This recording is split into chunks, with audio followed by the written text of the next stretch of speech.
찬양하심으로 예배 시작하겠습니다.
사도신경으로 신앙 고백하시겠습니다.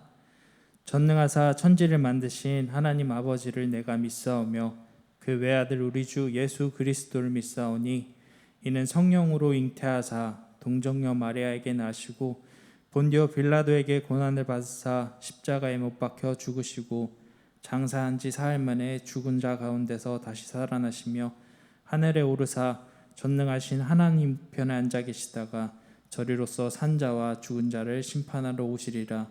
성령을 믿사오며 거룩한 공회와 성도가 서로 교통하는 것과 죄를 사하여 주시는 것과 몸이 다시 사는 것과 영원히 사는 것을 믿사옵나이다. 아멘. 기쁨으로 찬양하시겠습니다.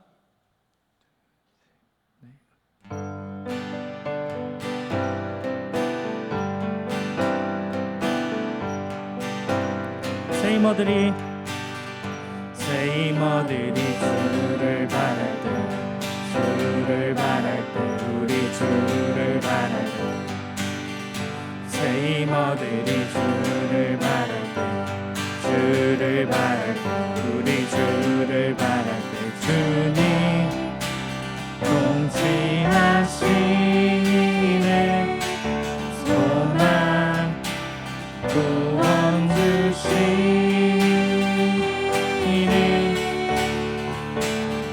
당신은 영원하신 주, 내 영원하신 주, 지치지 않으시는 주님. 약한 자 방패 되시며 위로자 되신 주, 독수리 같은 힘 주시네.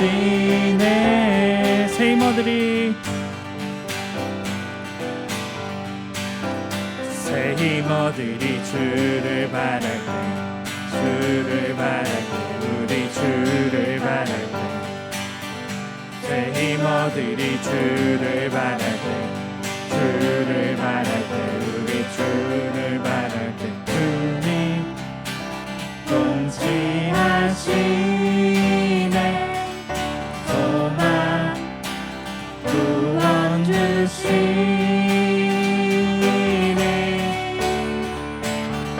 당신은 영원하신 주, 내 영원하신 주, 지치지 않으시는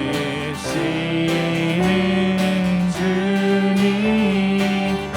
약한 자 방패 되시며 위로자 되신 주, 독수리 같은 힘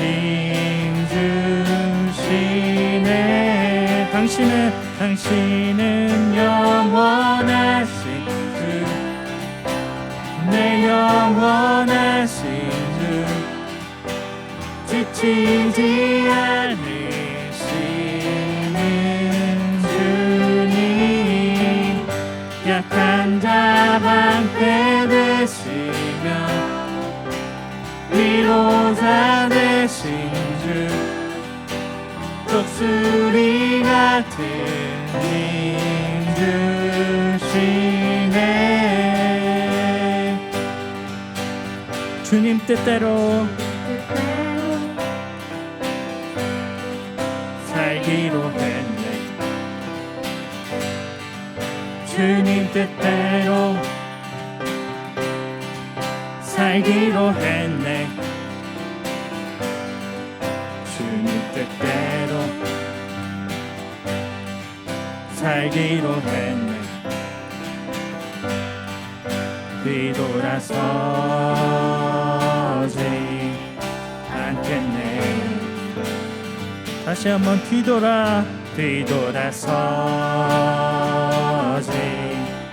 않겠네. 어떠한 시련이 와도, 어떠한 시련이 와도, 수많은 유혹 속에도 신실하신 주님 약속 나 붙들리라.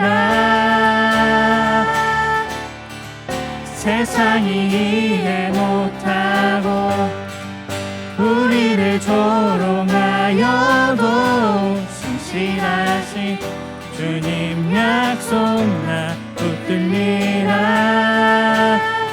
결국 돌아서지 않으리. 다시 한번 주님 뜻대로, 주님 뜻대로 살기로 했네. 주님 뜻대로 살기로 했네. 주님 뜻대로 살기로 했네. 뒤돌아서지 않겠네.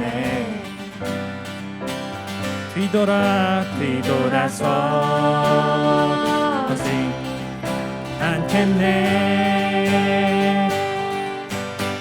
어떠한 시련이 와도 수많은 유혹 속에도 신실하신 주님 약속 나 붙들리라. 세상이 이해 못하고 우리를 조롱하여도 신실하신 주님 약속 나 붙들리라. 결코 돌아서지 않으리.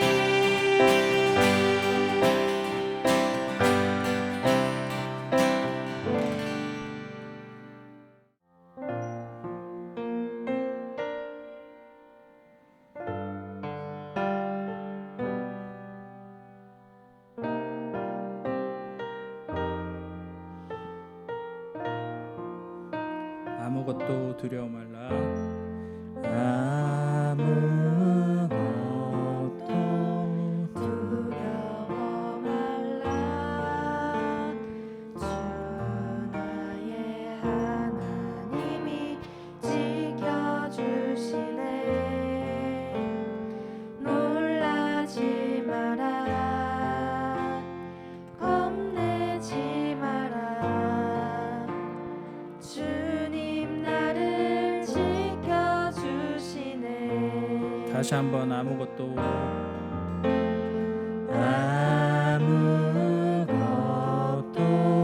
두려워 말라. 주 나의 하나님이 지켜주시네. 놀라지 마라. 겁내지 마라. 주님 나를 지켜주시네.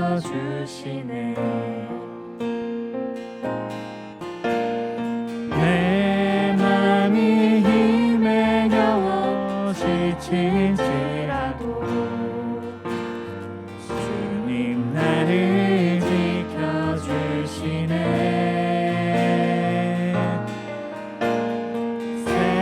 세상의 험한 비가 몰아칠 때도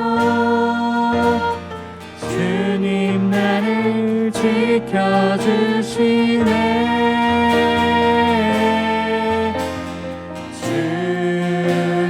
주님은 나의 산소.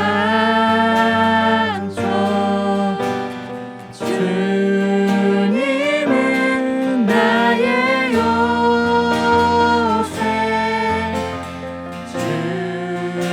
주님은 나의 소망. 나의 힘이 되신 여호와. 주님은 나의 산소. 주님은 나의 산소. 주님은 나의 요새.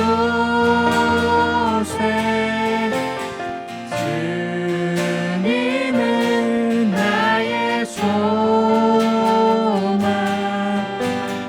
나의 힘이 되신 여호와. 성령이 오셨네. 성령이 오셨네. 성령이 오셨네. 내 주에 보내신 성령이 오셨네. 우리 인생 가운데 친히 찾아오셔서 그 나라 꿈꾸게 하시네. 성령이 오셨네. 성령이 오셨네. 성령이 오셨네. 내 주에 보내신 성령이 오셨네. 우리 인생 가운데 친히 찾아오셔서 그 나라 꿈꾸게 하시네. 허무한 시절 지날 때, 허무한 시절 지날 때, 깊은 한숨 내쉴 때, 그런 품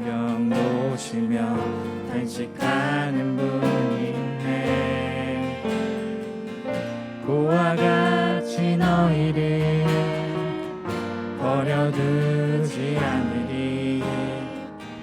내가 너희와 영원히 함께하리라. 억눌린 자 갇힌 자,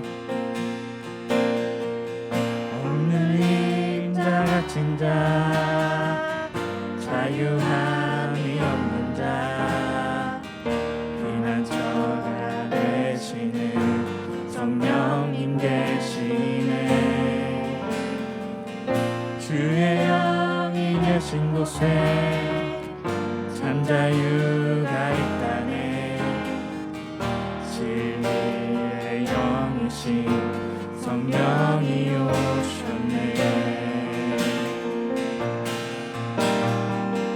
성령이 오셨네. 성령이 오셨네. 내 주에 보내신 성령이 오셨네. 우리 인생 가운데 친히 찾아오셔서 그 나라 꿈꾸게 하시네. 다시 한번 성령이 오셨네. 성령이 오셨네. 성령이 오셨네. 내 주에 보내신 성령이 오셨네. 우리 인생 가운데 친히 찾아오셔서 그 나라 꿈꾸게 하시네. 마지막으로 성령이 오셨네. 성령이 오셨네. 성령이 오셨네. 내 주에 보내신 성령이 오셨네. 우리 인생 가운데 친히 찾아오셔서 그 나라 꿈꾸게 하시네. 우리 이 시간 기도할 때 찬양으로 고백한 것 같이 우리 하나님을 향한 그 믿음 하나 갖고 우리가 세상을 살아갈 때 그 믿음만 붙들고 우리에게 보내주신 그 성령님께 의지하며 나아갈 수 있게 해달라고 기도하시겠습니다. 기도하시겠습니다.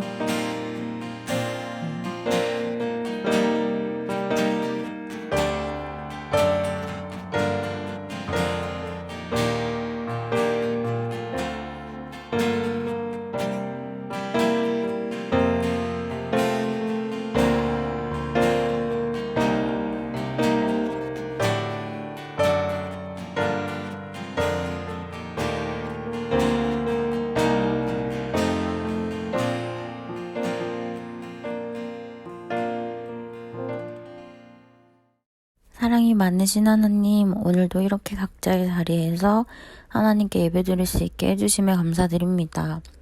벌써 1년째 코로나로 인해 당연하게 생각했던 우리의 일상과 만남이 자유롭지 못한 가운데 있습니다. 교회에 나오는 것도 친구들과 선생님들과 함께 모여 하나님께 예배드리고 서로 교제했던 그 모든 것이 당연한 게 아닌 그 작은 것까지도 하나님의 은혜임을 이제서야 뒤늦게 깨닫습니다. 주님, 우리의 어리석음과 미련함을 용서해 주시고 아프고 힘든 순간인 만큼 더욱더 하나님을 의지하기 원합니다. 이 시간 가정에서 드리는 예배를 게으름과 억지의 마음이 아닌 어느 곳에 있든지 우리 각자가 주님의 교회가 되어 우리의 귀로 말씀을 듣게 하시고 입술로 찬양과 기도하고 마음과 정성을 모아 주님께 예배드리는 하나님이 찾으시는 예배자들이 다 되게 해주세요. 오늘도 강도사님을 통해 듣게 하실 하나님의 말씀 속에서 우리에게 깨달음의 지혜를 허락해 주셔서 말씀 안에 살고 말씀 위에 서는 우리 기천말 학생부가 되기를 간절히 바라고 원합니다. 감사드리며 이 모든 말씀 우리 기천말을 사랑하시는 예수님의 이름으로 기도드렸습니다. 아멘.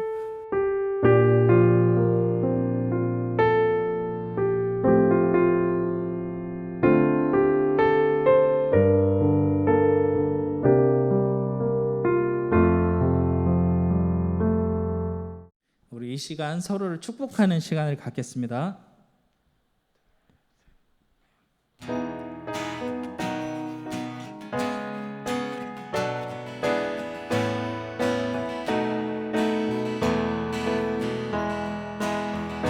하나님의 사랑이 당신의 삶 가운데 가득하기를 축복합니다. 하나님의 은혜가 우리 가운데 가득하길 기도합니다. 다시 한번 하나님의 사랑이 당신의 삶 가운데 가득하기를 축복합니다. 하나님의 은혜가 우리 가운데 가득하길 기도합니다. 가득하길 기도합니다. 가득하길 기도합니다. 박수 치며 서로 축복하겠습니다. 축복합니다. 이 시간 함께 읽을 하나님의 말씀은 요한복음 20장 19절부터 23절까지 말씀입니다. 함께 읽을게요. 이날 곧 안식 후 첫날 저녁 때에 제자들이 유대인들을 두려워하여 모인 곳에 문들을 닫았더니 예수께서 오사 가운데 서서 이르시되 너희에게 평강이 있을지어다. 이 말씀을 하시고 손과 옆구리를 보이시니 제자들이 주를 보고 기뻐하더라. 예수께서 또 이르시되 너희에게 평강이 있을지어다. 아버지께서 나를 보내신 것 같이 나도 너희를 보내노라. 이 말씀을 하시고 그들을 향하사 숨을 내쉬며 이르시되 성령을 받으라. 너희가 누구의 죄든지 사하면 사하여질 것이요 누구의 죄든지 그대로 두면 그대로 있으리라 하시니라. 아멘.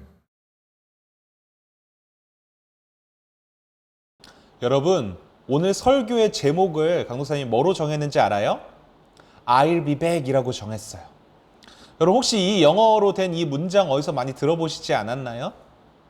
여러분들이 봤을지는 모르겠는데 옛날 영화예요. 터미네이터라는 영화를 보면 주인공이 어떤 생사의 갈림길에서 같은 편 사람에게 하는 말이에요. 내가 다시 돌아오겠다라고 말을 하고 이렇게 I'll be back이라는 대사를 치고 그 위험한 순간, 목숨이 왔다 갔다 하는 그 순간에 자신의 몸을 딱 던져요. 여러분, 주인공의 약속은 과연 지켜졌을까요? 안 지켜졌을까요? 대개 영화 속에서는 정말 약속한 대로 주인공이 다시 돌아오더라고요.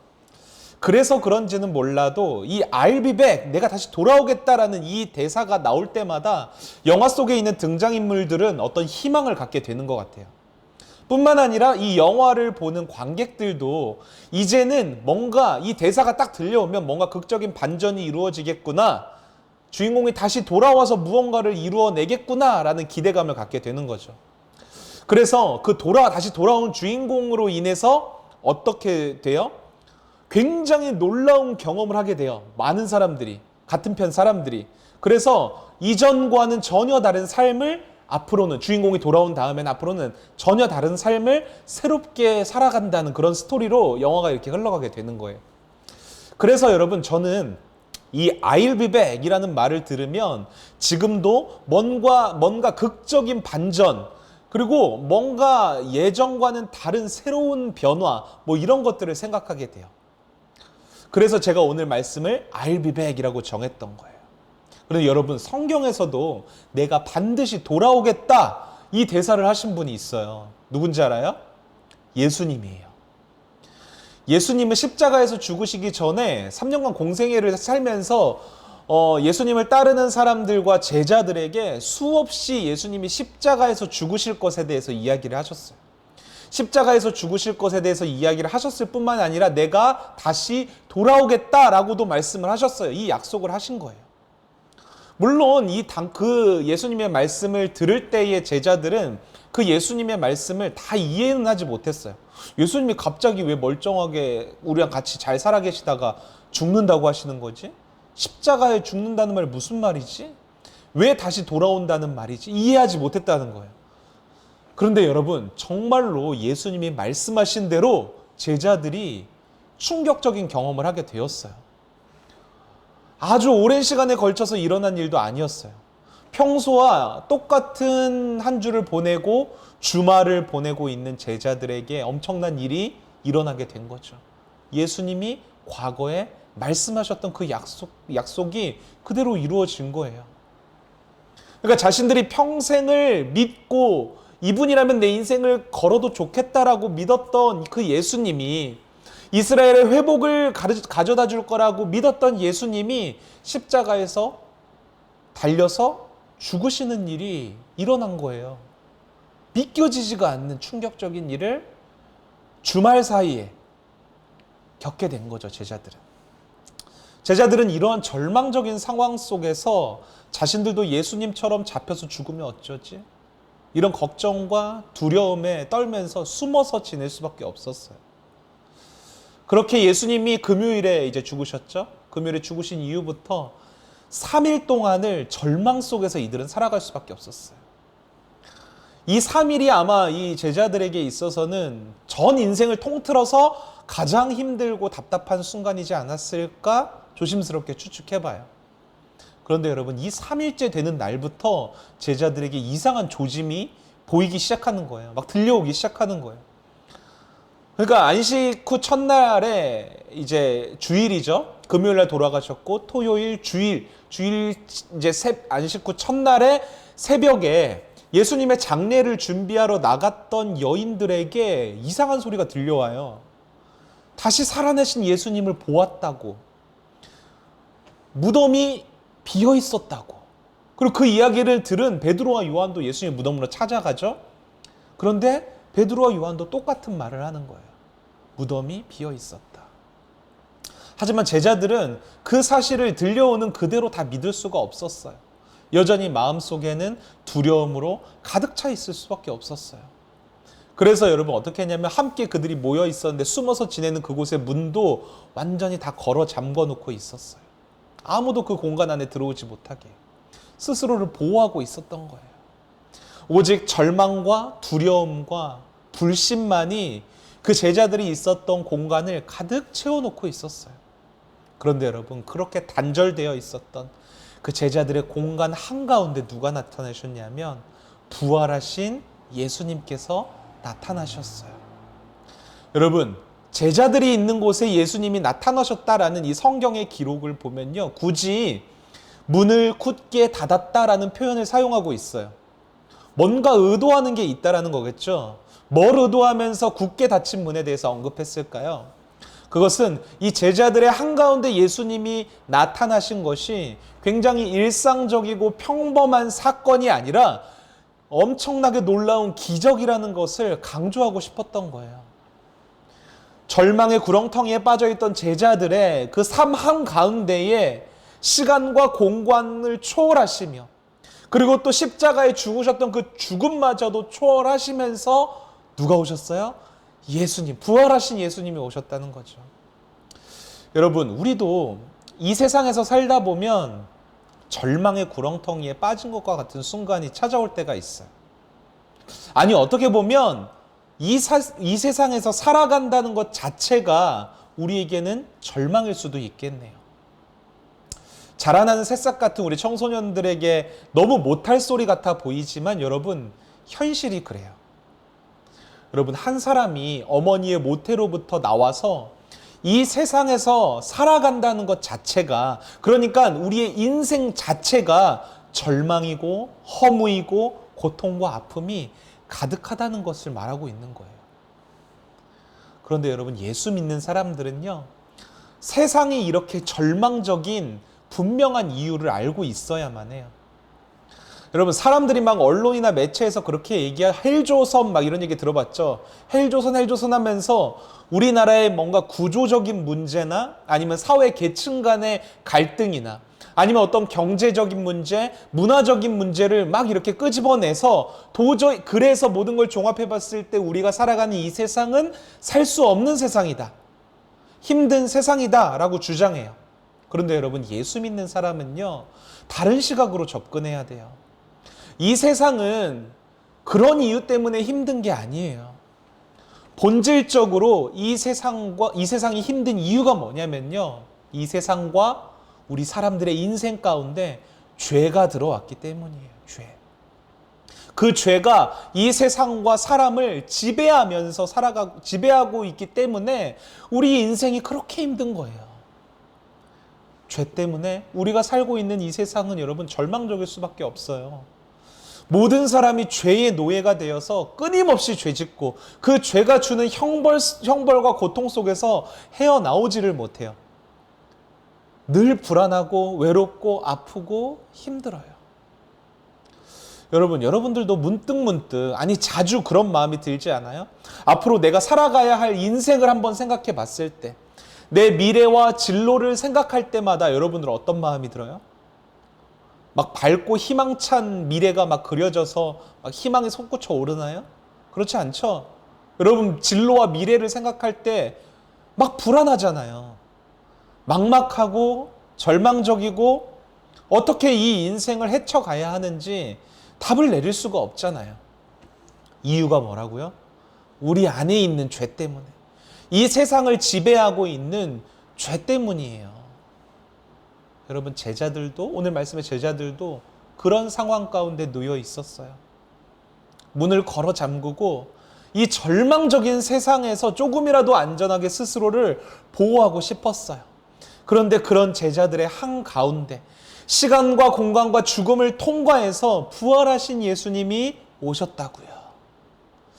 마찬가지로 이 말씀과 마찬가지로 예수님께서는 저와 여러분들의 이 절망적이고 불안하고 외롭고 힘든 삶의 한복판에 시간과 공간과 죽음을 통과해서 찾아오신 분, 우리의 인생 가운데 그렇게 찾아오신 분이라는 사실을 우리는 기억해야 한다는 거예요. 여러분 이렇게 우리의 인생 가운데 인생의 한복판에 찾아오신 예수님이 빈손으로 오셨을까요? 아니면 무엇을 가지고 오셨을까요? 여러분 예수님이 제자들 가운데 나타나셔서 처음 하시는 말씀을 한번 주목해 보세요.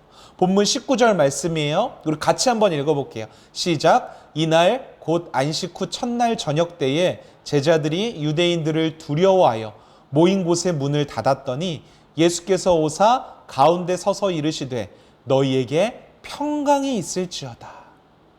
여러분 뭐라고 말씀하셨다고요?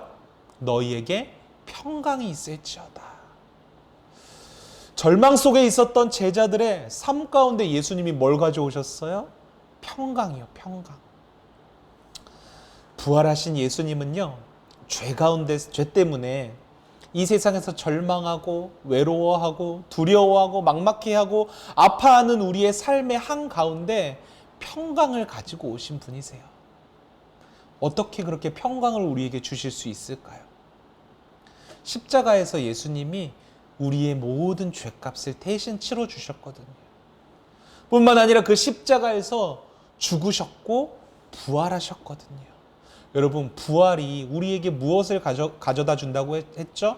말씀을 통해서 계속 배웠죠? 더 이상 죄가 저와 여러분들을 손가락질하고 정죄하지 못하도록 예수님이 그 우리가 지었던 모든 죄의 형벌을 대신 받으셨어요. 그랬을 뿐만 아니라 그 죄의 권세, 사망의 권세를 다 이기시고 부활하셔서 그들을 굴복시키셨어요. 그래서 이 세상을 이제는 죄가 다스리는 것이 아니라 누가 다스리세요? 예수님이 다스리신다는 거예요. 그래서 여러분 이 예수님을 부활하신 예수님을 믿는 저와 여러분들은 더 이상 이 죄 때문에 손가락질 당하지 않아요. 정죄받지 않아요. 하나님과 멀어지지 않아요. 더 이상 이 죄 때문에 이 세상을 살면서 위축되거나 두려워하거나 염려하지 않아도 괜찮다는 거예요. 절망 속에 우리의 삶 가운데 있는 절망 속에 있는 우리의 삶 가운데 들어오신 부활하신 예수님을 우리는 바라보기만 하면 돼요. 그 예수님이 우리의 이 절망을 소망으로 바꿔주실 거고요. 그 예수님이 우리의 불안함과 막막함과 이 슬픔을 기쁨으로, 평강으로 바꿔주실 거예요. 너희에게 평강이 있을지어다. 오늘 문을 걸어 잠그고 이 숨어있는 제자들의 한가운데 들어오셔서 평강을 선포하신 예수님을 여러분들도 좀 바라봤으면 좋겠어요. 소망을 가지세요. 주님이 부활하셔서 이미 승리하셨다는 것을 여러분 확신하시고 그 확신을 가지고 여러분들도 이 세상 속에서 담대하게 살아가세요. 여러분, 제가 계속 강조하고 있는 거지만 예수 믿는 사람만이 가질 수 있는 꿈도 여러분들이 좀 꾸셨으면 좋겠어요. 당장 막 현실에 타협하면서 막 당장 눈앞에 있는 것만 막 쫓아다니지 말고요. 주님께서 우리에게 주시는 좀 폭넓은 비전을 좀 구하시라고요. 주님의 부활을 믿는 자들은요, 세상은 갖지 못하는 하나님의 꿈을 꾸고 하나님의 비전을 갖는 사람들이에요. 여러분, 세상은 절대로 불가능하다고 말해요. 네 실력 가지고는, 네 외모 가지고는, 너의 스펙 가지고는 절대로 안 된다, 불가능하다, 그렇게 말하면서 포기하게 만들고 절망하게 만들 때에 예수님께서는 그런 우리의 인생에 찾아오셔서 이 세상의 모든 불가능과 편견을 역전시키셨어요. 부활이라는 영광으로 역전시키셨어요.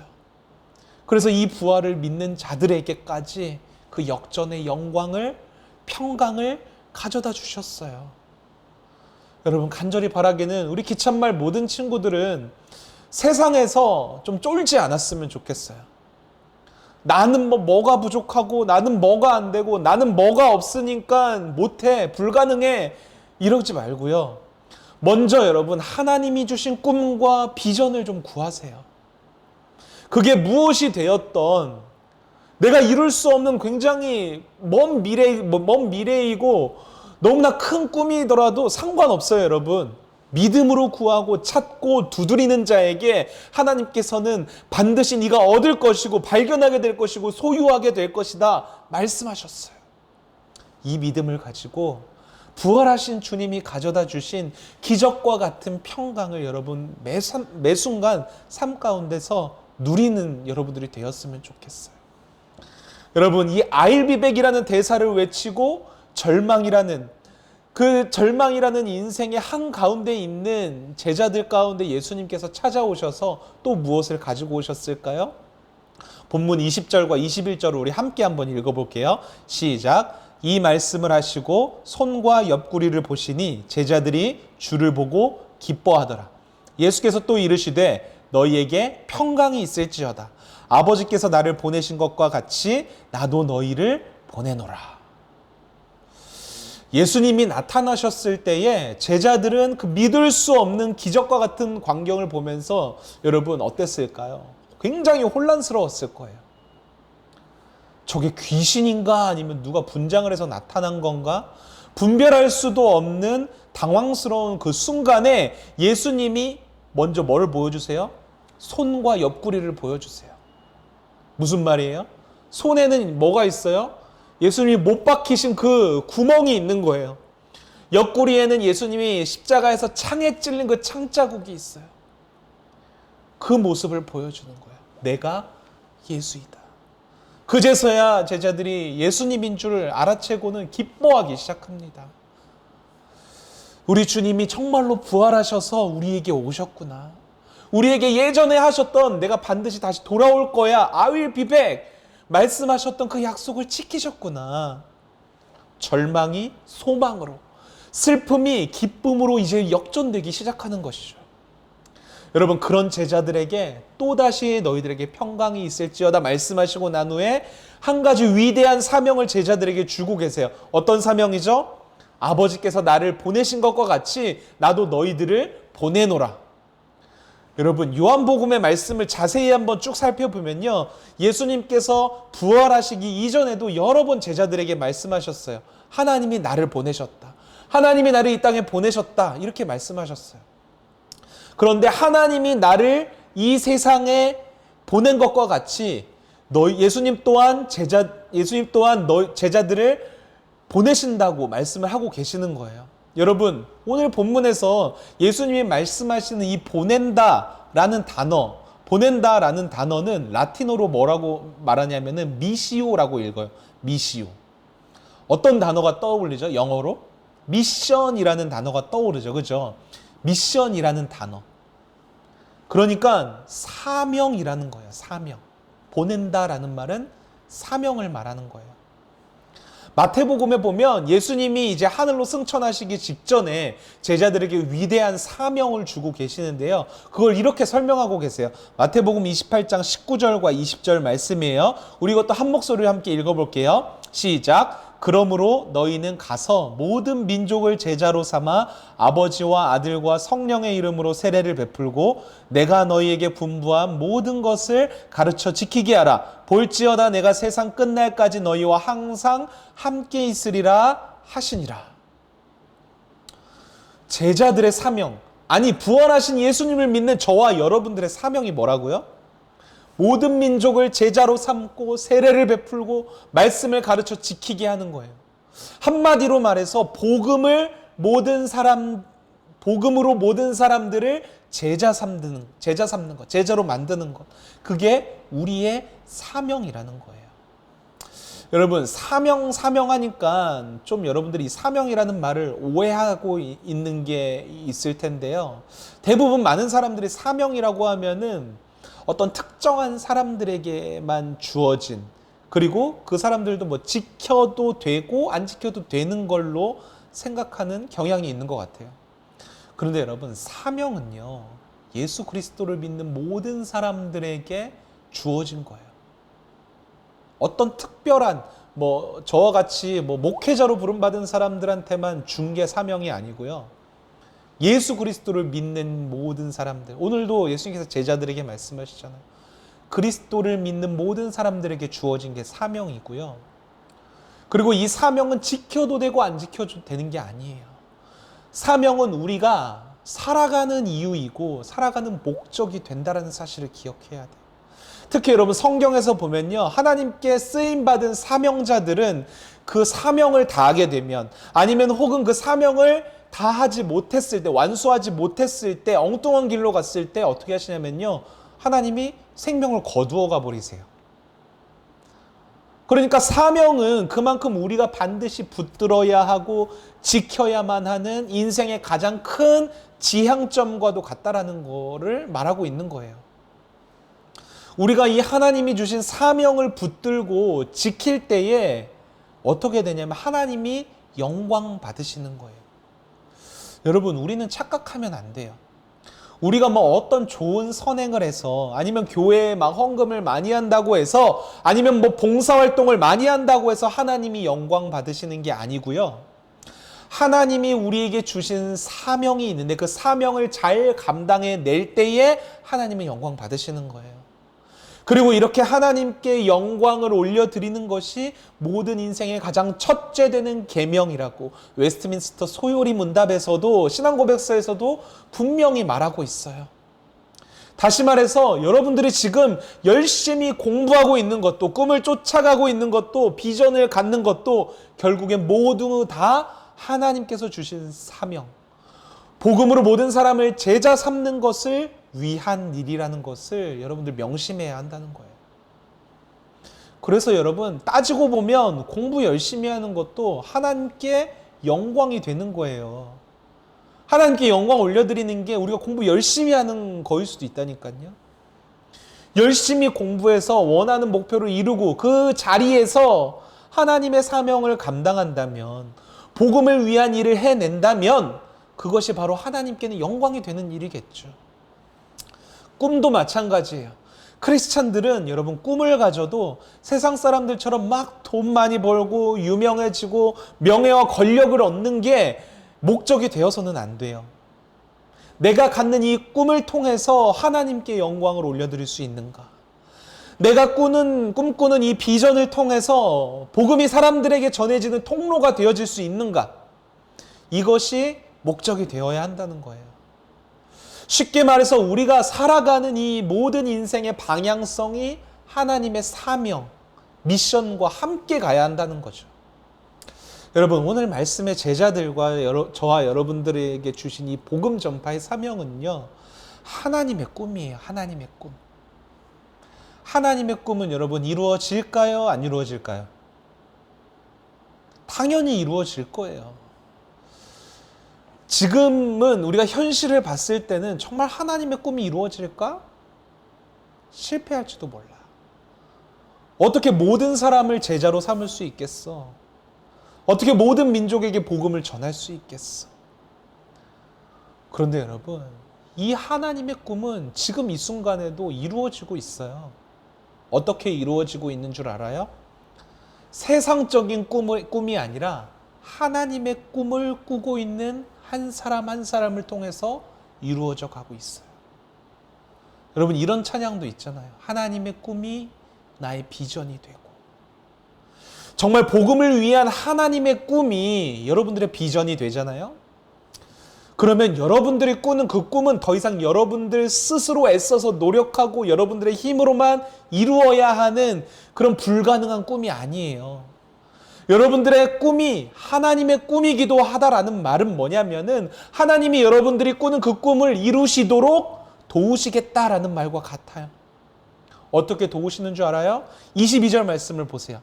이 말씀을 하시고 그들을 향하사 숨을 내쉬고 이르시되 성령을 받으라. 성령님께서 여러분들을 도우신다라는 거예요. 우리가 하나님의 꿈을 꾸고 하나님의 비전을 갖고 복음을 위해서 살아갈 때, 인생을 들이면서 그 복음을 위해서 사명 감당하며 살아갈 때에 우리가 살아가는 그 삶 속에서 누가 도우셔요? 성령님께서 친히 도우시고 인도하시고 하나님의 꿈, 우리의 꿈을 성취하시도록 이끌어 가신다라고 성경은 말하고 있는 거예요. 여러분, 성령님께서 늘 여러분들의 인생 가운데 함께하고 있다는 사실을 잊지 마세요. 성령님께서 여러분들이 하나님의 꿈을 꾸고 그 비전을 붙잡고 살아갈 때에 하늘의 권능을 허락해 주신다는 것을 잊지 마세요. 여러분, 23절을 한번 볼까요? 너희가 누구의 죄든지 사하면 사하여질 것이요 누구의 죄든지 그대로 두면 그대로 있으리라 하시니라. 놀라운 말이죠. 이 23절에 기록된 말은요, 누구만 할 수 있는 말이냐면요, 오직 구원자이신 예수 그리스도만 선포할 수 있는 하나님 나라의 권능이에요. 권능이라는 말이 좀 어려울 수 있는데 권세와 능력이라는 의미예요. 조금 쉽게 말하자면 하나님의 꿈과 비전을 가지고 있는 저와 여러분들에게 하나님 나라의 그 불가능함 없는 놀라운 힘과 능력을 베풀어 주신다라는 말씀이에요. 그런데 여러분, 예수님께서 이 말씀을 하실 때 표현을 보면 미래의 일이에요. 미래에 이루어질 일인, 나중에 이루어질 이야기를 마치 지금 당장 이루어진 것처럼 현재형으로 예수님이 표현하고 있는 걸 확인할 수 있어요. 그만큼 확실한 미래라는 것을 강조하고 있는 거예요. 하나님의 꿈을 붙잡고 하나님이 주신 사명인 복음을 위한 삶을 살아가는 사람들에게는 분명한 미래가 주어져요. 어떤 미래예요? 하나님의 나라, 천국. 절망적이고 불가능한 것, 투성이인 것 같은 이 세상과, 절망적인 이 세상과 여러분들의 삶이 하나님의 나라, 하나님의 나라, 슬픔도 아픔도 두려움도 외로움도 없는 영원한 기쁨과 소망이 넘치는 천국의 삶으로 반드시 역전되어진다라는 것을 말하고 있는 거예요. 이 사실을 믿으면서 주님이 주신 사명, 하나님의 꿈을 꾸면서 살아가는 사람들, 그런 사람들이 여러분 크리스찬들이에요. 여러분, 하나님은요, 세상 사람들과 똑같은 가치관과 똑같은 꿈을 꾸는 사람들은 절대로 하나님이 귀하게 사용하시지 않으세요. 하나님이 그 시대에 귀하게 사용하시는 사람들은요, 세상은 불가능하다고 말하고 안 된다고 말하고 절망적인 현실 앞에서 그냥 다 고개 숙인다고 할지라도 하나님의 사명을 붙들고 하나님의 꿈을 꾸는 사람, 이런 사람들을 하나님께서는 그 시대에 굉장히 귀하게 사용하신다라는 것을 기억했으면 좋겠어요. 이런 사람들에게 하나님의 나라에, 그 하나님 나라의 놀라운 권능을 부어주신다라는 거예요.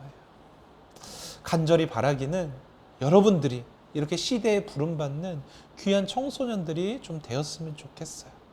여러분, 오늘 말씀을 기억하면서 함께 좀 결단하면서 주님 앞에 나아갔으면 좋겠어요. 하나님의 꿈이 나의 비전이 되었으면 좋겠습니다. 주님, 비록 우리가 살아가는 이 삶은 절망적인 것 같고 아무런 희망도 없지만 I'll be back, 다시 돌아오신 예수님께서 우리에게 가져다 주신 그 꿈, 비전, 그 소망을 우리가 붙들고 살아갈 때에 여러분, 우리의 삶을 누가 들어 쓰신다고요? 하나님께서 귀하게 들어 쓰신다. 이 사실을 여러분들이 좀 믿으셨으면 좋겠어요. 그 믿음을 가지고, 좀 결단을 가지고 시간 함께 찬양하면서 나아갔으면 좋겠는데요. 오늘 주신 말씀 기억하면서 또 오늘 이 찬양의 가사를 깊이 좀 묵상해 보세요. 그리고 말씀을 통해서 만약에 여러분들의 심령 가운데 주어주신 그 마음이 있다면, 감동이 있다면 그것도 깊이 묵상하면서 함께 찬양했으면 좋겠어요. 함께 찬양하며 결단하며 나아가도록 하겠습니다.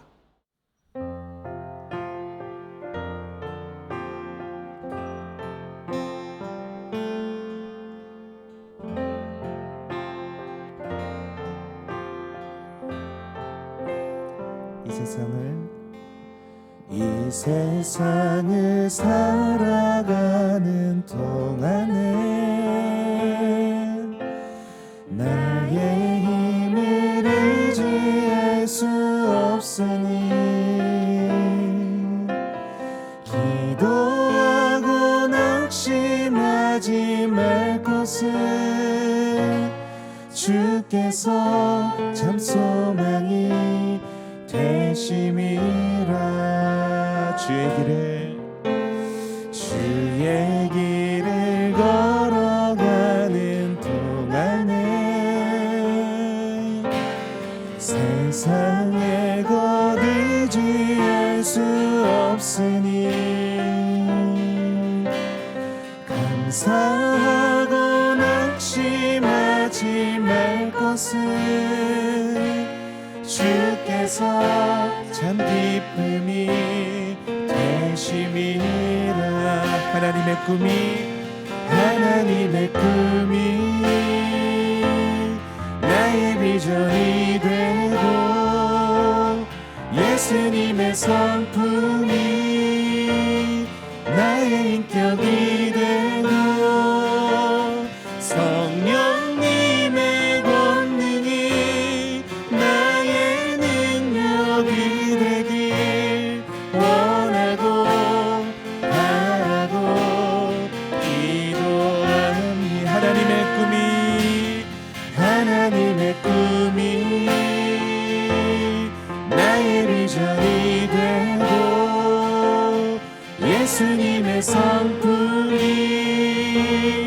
나의 인격이 되고 성령님의 권능이 나의 능력이 되길 원하고 바라고. 우리 한 번 더 믿음으로 고백하며 나아갑니다. 하나님의 꿈이 나의 비전이 되고 예수님의 성품이 나의 인격이 되고 성령님의 권능이 나의 능력이 되길 원하고 바라고. 우리 한 번 더 믿음으로 결단합니다. 하나님의 꿈이 나의 비전이 되고 예수님의 성품이 나의 인격이 되고 성령님의 권능이 나의 능력이 되길 원하고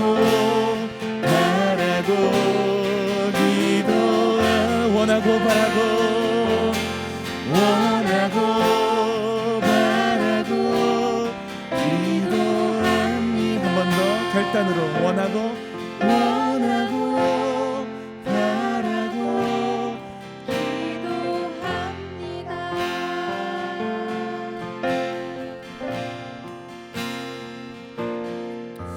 우리 시간 함께 기도했으면 좋겠는데요.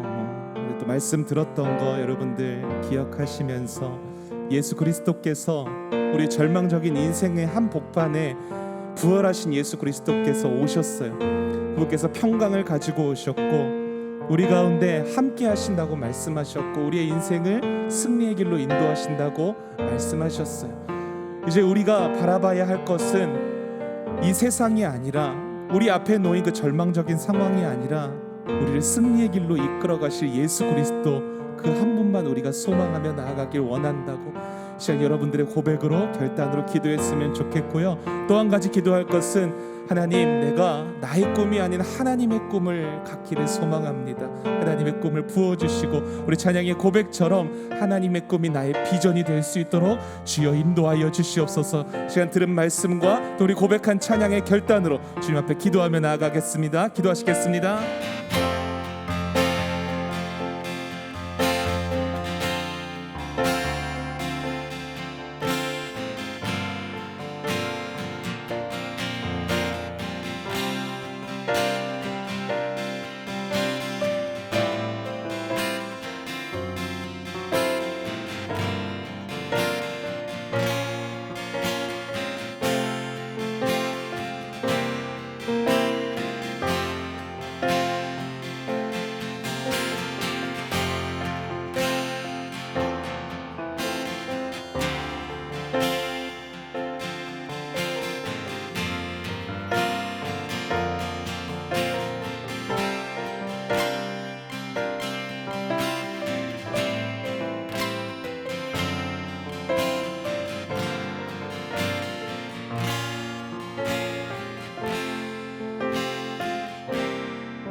사랑과 은혜가 풍성하신 하나님 아버지, 우리의 인생 가운데 찾아와 주시고 우리의 삶의 주인 되셔서 우리의 유일한 소망이 되어 주시는 주님만 이 시간 바라보며 의지하며 나아가기를 간절히 소망합니다. 우리 가운데 평강 주시려고 오신 그 주님을 바라보며 나아갈 때에 하나님, 우리가 어두워져만 가는 이 세상 가운데서도 주님 한 분 바라보며 소망을 가지며 살아갈 수 있는 힘과 능력을 더하여 주시옵시고, 무엇보다도 이 악한 세상 가운데서 믿음을 붙들고 주님 바라보며 빛과 소금의 역할 감당하는, 우리에게 주신 사명 붙들고 살아갈 수 있는 우리 기찬말 청소년들 다 되어줄 수 있도록 주님 인도하여 주시옵소서. 특별히 하나님의 꿈이 우리의 비전이 되기를 간절히 소망합니다. 우리의 10년 가운데 주님 말씀하여 주시고 그 주님의 꿈이 우리의 삶이 되게 하여 주시옵시고 비전이 되게 하여 주시어서 우리 살아가는 삶 가운데서 그 하나님의 꿈이 놀랍도록 성취되어지는 것을 맛보고 경험할 수 있는 우리 모든 기찬말 지체들 다 되어질 수 있도록 은혜를 베풀어 주시옵소서. 감사드리며 예수님의 이름으로 기도드렸습니다. 아멘.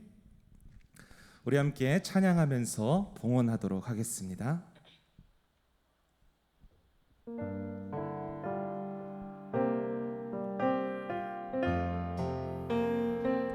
나의 모습, 나의 모습, 나의 소유, 주님 앞에 모두 드립니다. 모든 아픔, 모든 기쁨, 내 모든 눈물 받아주소서.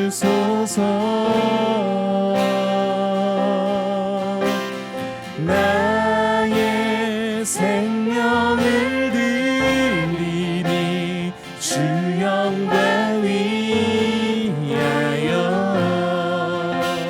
사용하옵소서.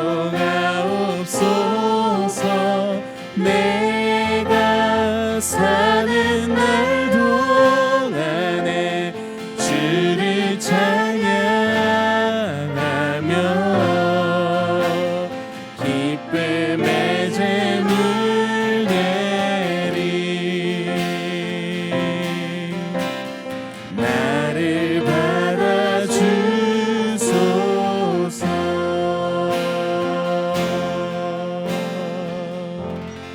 이렇게 기도하겠습니다.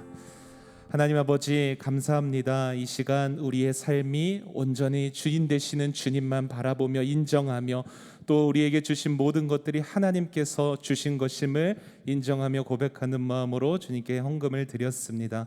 드린 손길을 기억하여 주시고 하나님께서 이 땅에 살아가는 동안 필요한 모든 것을 공급하여 주시되 공부하는 우리 친구들에게 지혜와 명철과 또한 건강함을 허락하여 주시옵소서. 드려진 헌금이 하나님의 나라와 교회를 위하여서 거룩하게 사용되어 줄 수 있도록 축복하여 주시옵소서. 감사드리며 예수님의 이름으로 기도드렸습니다. 아멘. 이 시간 주기도문으로 예배를 마치도록 하겠습니다. 하늘에 계신 우리 아버지여, 이름이 거룩히 여김을 받으시오며 나라가 임하시오며 뜻이 하늘에서 이루어진 것 같이 땅에서도 이루어지이다. 오늘날 우리에게 일용할 양식을 주시옵고 우리가 우리에게 죄 지은 자를 사하여 준 것 같이 우리 죄를 사하여 주시옵고 우리를 시험에 들게 하지 마시옵고 다만 악에서 구하시옵소서. 나라와 권세와 영광이 아버지께 영원히 있사옵나이다. 아멘. 내 모든 삶의 행동 주 안에 주님 안에 있네. 나의 숨쉬는 순간들도 내 모든 삶의 걸음 주 안에 내 길도 주 안에 나의 숨쉬는 기천말 친구들 안녕하세요. 2월 28일 기천말 소식을 전해드릴게요. 매주 주일 오전 9시 유튜브에 인천 서부제일교회 기천말 검색, 구독과 좋아요, 알림 설정 부탁드려요. 헌금은 온라인 헌금으로 함께 드릴 수 있어요. 마음과 정성을 모아 하나님께 예물 드려요. 예배 후에 줌 전체 모임과 반별 공과 모임도 잊지 않으셨죠? 기천말 이달의 말씀 챌린지, 말씀 위에 굳게 서는 기천말이 되기를 소망합니다. 오늘 인터뷰 주인공은 김요한 선생님입니다. 영상이 끝난 후 퀴즈 맞추고 선물도 꼭 받아가세요. 스터디 윈 미, 줌으로 만나는 공부 모임, 기천말 여러분의 많은 참여 부탁드립니다. 신입생 대상 찾아가는 학교 앞 신방, 새 학교에 들어간 여러분을 찾아갑니다. 제32차 특별 새벽 기도회가 내일부터 3월 6일 토요일까지 진행됩니다. 기천말 특송은 토요일 2부에 있으니 많은 참석 부탁드립니다. 오늘의 기천말 광고는 여기까지. 그러면 다 같이 전체 줌에서 만나요. 기천말 친구들 안녕. 아이엘 여름쌤 수빈이에요. 수빈아, 지난주에 광고 끝나고 이프아이 굿즈더 차트 영상 봤어? 당연히 봤죠. 나 진짜 그거 보는데 우리 교회 다닐 때 생각나가지고 진짜 너무 마음이 아프고 우리 기천말 친구들이 교회에 와서 하고 싶은 거 들으면서 되게 많이 감동받고 얼른 그날이 왔으면 좋겠다고 생각했어. 저도요. 그래서 아이엘이 준비했습니다. 빠밤! 영상을 찍어주신 선생님들과 학생들을 쪽지에 적어서 제비뽑기를 한 다음에 상품을 드릴 거예요. 상품은 네, 그러면 주작 없이 한번 뽑아보도록 하겠습니다. 수빈 회장님이 한번 뽑아주세요. 제가 한번 뽑을게요. 두구두구두구두구두구두구두구. 효림쌤이 뽑히셨습니다. 여러분, 100% 주작이 아닙니다. 리얼입니다, 리얼입니다. 자, 다음은 제가 한번 뽑아볼게요. 제가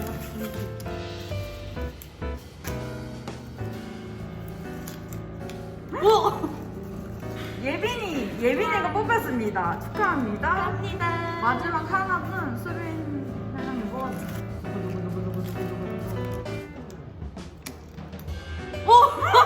여러분, 정말 주작이 아닙니다.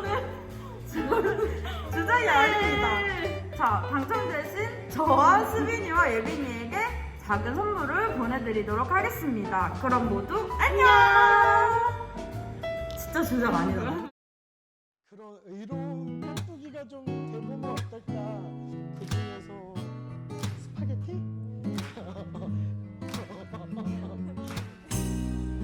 2주 만에 돌아온 2부 순서인데요. 이번 시간은 김요한 선생님의 인터뷰 시간입니다. 기찻말 선생님들 중에서 가장 고기를 잘 구우시고 기찻말에 대한 관심과 사랑이 넘쳐나는 천사표 깍두기이신 김요한 선생님의 인터뷰를 시작하겠습니다. 네, 첫 번째 질문입니다. 요한쌤의 보물 1호를 말씀해 주세요. 조금 의도된 질문인 것 같은데 저는 보물 1호가 결혼 전하고 후하고 좀 많이 나뉘었는데 결혼 전에는 원래는 좀 뭐 차나 이런 물질적이었던 거에 비하면 결혼 후에 특히 태은이가 태어나고 나서는 저의 보물 1호는 가족입니다. 네, 감동적이네요. 네, 두 번째 질문입니다. 네. 교회 중고등부 시절 가장 기억에 남는 에피소드를 말씀해 주세요. 모든 교사들이나 뭐 중고등부를 거친 선생님들은 다 똑같지만 저는 수련회랑 그 찬양의 밤이 가장 기억에 남는데요. 그 중에서도 고3 졸업 찬양의 밤이 가장 기억에 남는 것 같아요. 세 번째 질문인데요. 교사 하시면서 가장 교사하기를 잘했다고 생각한 적은 언제입니까? 교사를 잘했다고 생각한 거는 뭐 많은 일들이 있지만 그 중에서도 이제 학생부를 걸쳐 가서 지금은 졸업해서 지금 우리와 같이 교사를 하는 사람도 있고 같이 봉사를 하는 사람들도 있고 뭐 가지각색에서 일을 하는 일꾼들이 많이 있는데 그런 모습을 볼 때 가장 보람 있지 않나라는 생각을 합니다. 다음 질문은요. 교사 하시면서 가장 기억에 남는 에피소드나 제자를 말씀해 주세요.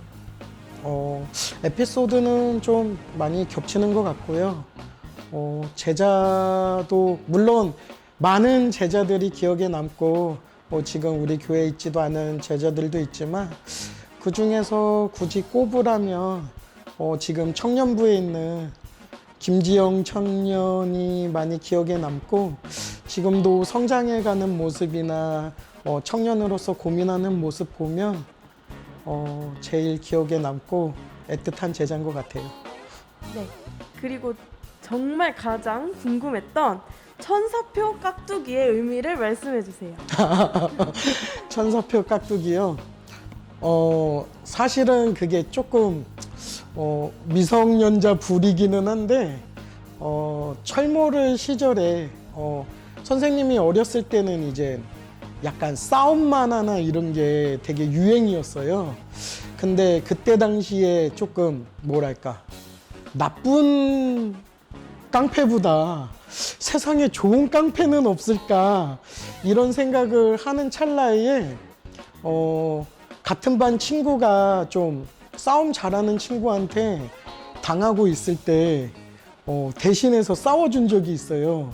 근데 그 친구가 이제 대신 싸워주니까 저보고 너는 천사 같아 이런 말을 하더라고요. 그러면서 나는 앞으로 좀 그런 의로운 깍두기가 좀 돼보면 어떨까 하는 의미에서 그때부터 썼던 별명이 천사표 깍두기인 것 같아요. 그래서 지금까지 꾸준히 써오고 있고요. 네, 좀 궁금증이 해결됐네요. 자, 그 다음 질문요. 딸 자랑 3가지만 해주세요. 딸 자랑요. 아직 태어난 지 70일밖에 안 돼서 자랑거리가 사실 많지는 않은데 굳이 자랑을 하라면 일단 자기 일수보다 좀 못 가는 거나 이런 게 빠르다는 거 그리고 지금 보니까 가끔 병원을 가면 같이 태어났던 아기들 만나는데 그 중에 제일 커요.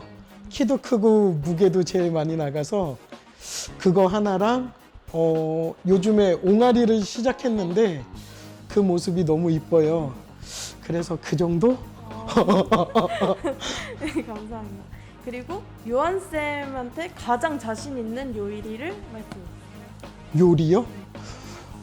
왜 갑자기 요리가 나왔는지는 모르겠는데 사실 요리를 특별히 배운 적은 없는데 그래도 뭐 한식, 중식, 일식 뭐 다 할 줄 아는데 그 중에서 스파게티? 오, 크림 스파게티를 제일 잘하는 것 같아요. 나중에 한번 해주세요. 네, 언제든지 환영입니다. 네, 그리고 마지막 질문인데요. 기참말 학생부에게 바라는 점을 말씀해 주세요. 사실 저희 지금 교사들이 많이 학생부를 걸쳐간 교사들이 많은데 그 중에 저도 한 명이기는 한데 요즘 같은 시기에 가장 해주고 싶은 얘기는 좀 용기 있는 꿈을 가지라고 말해주고 싶어요. 다들 꿈과 비전을 갖는데 실천하지 못하는 친구들이 참 많은 것 같아요. 그리고 꿈을 가지면서도 과연 내가 이거를 할 수 있을까? 이런 생각을 하는 친구들을 많이 상담하면서 겪었는데 그러지 말고 사실 용기를 내서 꿈은 도전하라고 있는 거잖아요. 그래서 좀 용기 있는 꿈을 꿨으면 하는 게 기참말에게 바라는 점입니다. 네, 감사합니다. 네, 감사합니다.